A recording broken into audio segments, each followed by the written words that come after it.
The morning call begins right now. A series of prosecutions of journalists in the Democratic Republic of Congo is not making it any easier for journalists in the country to effectively practice their profession, especially in the run-up to the December polls. This year alone, around 20 journalists have been harassed or arrested in the country, according to the president of the National Press Union. And last week on Friday, 5 journalists of a local media house were arrested and detained for 12 hours before they were released. Their arrest was in connection with the investigative report on alleged corruption within the police force.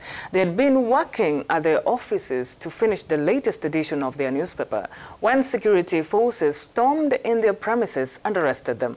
And it's not only in the DRC where journalists are facing such kind of prosecutions, Anan. Absolument, Linette. The issue of intimidation and repression of journalists is obviously not a Congolese issue. It is a global scourge. The hashtag journalism is not a crime resurfaced on social media networks after the death of Saudi journalist Jamal Khashoggi in Istanbul in circumstances that remain unclear. Many Cameroonian internet users have made use of this hashtag to denounce for their part the arrest of journalist Josiane Kogo of the Reuters agency and her driver on the sidelines of a forbidden match in Douala. While the journalist has since regained her freedom, several reports and tweets report 3 arrests of journalists in one day in the country.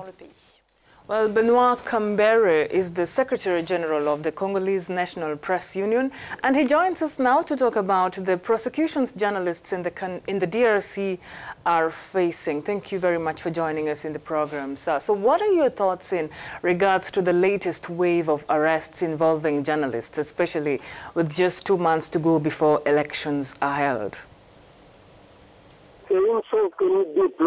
This is something we regret, because you cannot consider a journalist as a robber or a chicken thief. It does not work that way.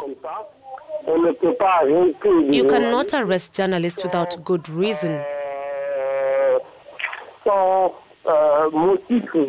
and consider it that way.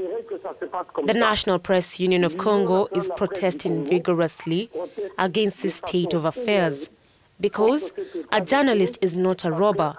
A journalist is not a chicken thief, as I said before. We cannot do it for political reasons, and especially because it is on the eve of the elections. It cannot happen like this, protesting energetically against this state of affairs. And the latest incident involves the 5 journalists of the Kinshasa-based media house. They were detained for 12 hours and later freed, but they're expected back at the headquarters of the National Police Intelligence Department for further interrogation this Monday. Do you think they're going to be released?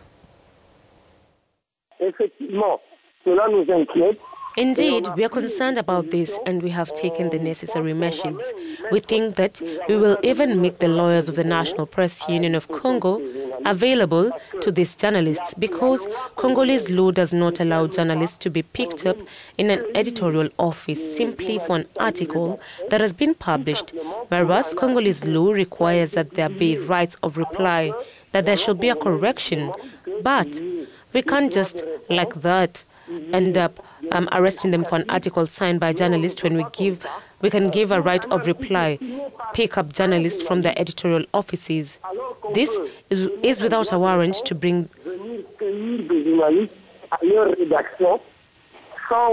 This is not normal, and we're opposed to it.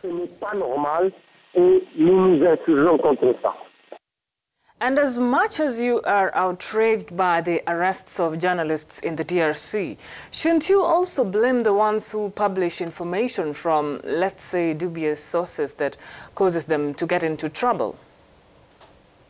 We are aware of this, which is why, on the eve of the elections, we're organizing ourselves. We are multiplying seminars so that this kind of thing stops and does not spread.